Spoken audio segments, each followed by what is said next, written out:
Hello, welcome to the set of Care at the Young Vic. Oh no, maybe it's been moved. Oh, here we go. The crossword puzzle down the side of somebody's chair. These are crucial, crucial details. You could do this whole show with just these chairs and you would know exactly where you are, I think. These chairs that are the slightly more colourful ones were actually in another show about a care home that put an advert on Facebook Marketplace like 6 months ago. And we just jumped on it.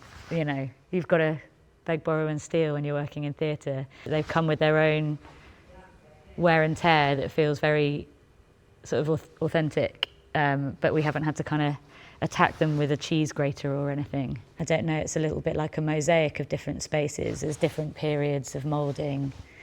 There's different power sockets. There's like cables that have been added since the building was finished, even since the building was last refurbed. So it's a kind of a layering process that's happened, and then a kind of weird whitewashing with magnolia to hide all the cracks, which I love. When I am doing naturalism, one of the things that's really important to me is it can be really beguiling as a designer to try and get as much detail into the frame as you can to really kind of tell the story of where you are.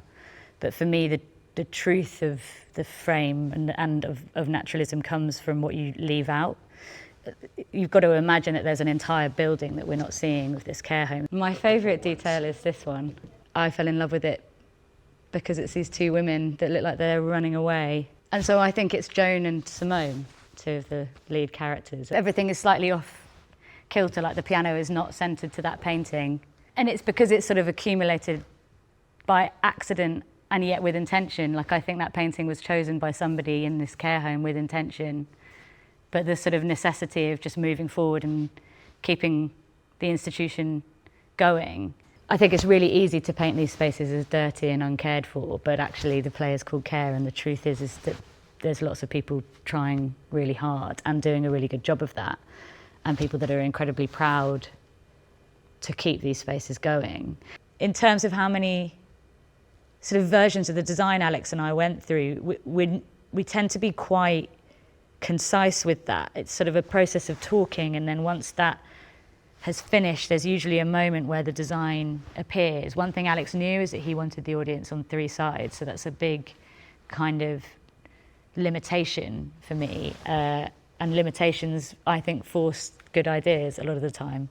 So from there, and after a couple of meetings and conversations, the sort of early shape of this came quite quickly, and then you get into the nitty-gritty of how do we move from scene to scene, how does the scenery move when it needs to, what are our entrances and exits. The main setting is the common room, and then everything is out this way, the rest of the care home.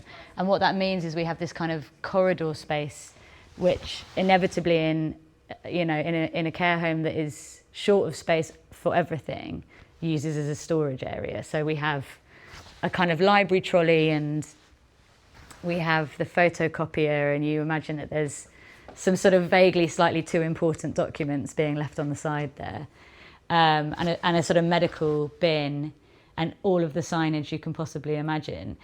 But it also becomes a kind of transitional space. So there's moments in the play where you might watch one of the people that stays at the care home walking through and walking back, and it sort of feels sort of transitory somehow. And I think that's true. I actually made two spaces a bit like this. So we have this white, painted white space here, and this bright white space here, and there's something about, I think, beginnings and endings with these two rooms, if I was to think about it poetically. But with all of this, that poetic edge to it, it sort of sits underneath it and is never totally sort of proclaimed. But by sitting underneath it, I think it kind of allows the piece to sort of float somewhere slightly sublime, maybe. The sort of tiny details of the how to wash your hands above the sink, and the please turn off the taps, which is actually taken from one of the Young Vic bathrooms. But there's no toilet because it's actually a quick change area. Like, there's beauty in the mundane. One of our biggest ideas when we started working on it was based on this beautiful Wolfgang Tillmans photo where light is streaming in through a window, and what you're seeing in the photo is this warehouse, and the window light, the shape of the windows sort of sitting on top of that really harsh warehouse. And I suppose for this being a space that is kind of has to be in some ways institutional and sterilised, there's a big question about how you get softness. So we decided that there would be this idea of a window that the audience don't see, and actually the audience is sort of sat in the window, and that window light hits across this whole wall, so it sort of very, very softly breaks it up. I mean, all theatre is about a communal experience, but I think Alex is sort of invites an audience to sort of sit with these characters, and he puts them all on a kind of level playing field in some ways. And you're like very much sat in the care home in these two audience banks. And that can feel really exposing, but I think in this instance it creates the word I would use is like a communion. It's not, complicity makes it feel again like some kind of judgment, but I don't think it's about complicity. I think it's about communion. It's about sort of recognising that this story and this subject matter affects everyone, and that sort of by and large no one is a villain in this. I think that's Alex's thesis somehow. He really is like obsessed with the ordinary and the everyday, and how that's where the sort of drama exists, and that you can watch someone doing the most mundane task and out of it will come something so meaningful. And I think that's part of the joy of designing stuff for him.